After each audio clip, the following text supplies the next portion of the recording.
Kagaliton kita balita espesyalo. Isa ka tumalagsaon nga istorya ang nagabilib.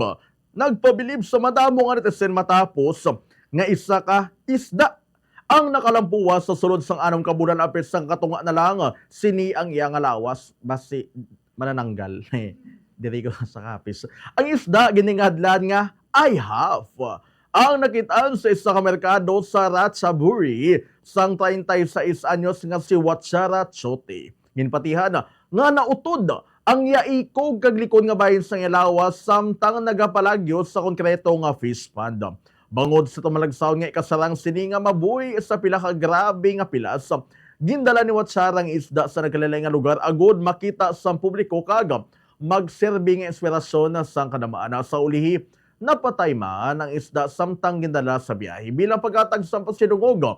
Wow, ginpasidunggan pa ha. Nagbuliligay pang iban nga mga pumuloy sa pagkatag sang kwarta agud ibutang si Ihap sa isa ka gamay nga lungona.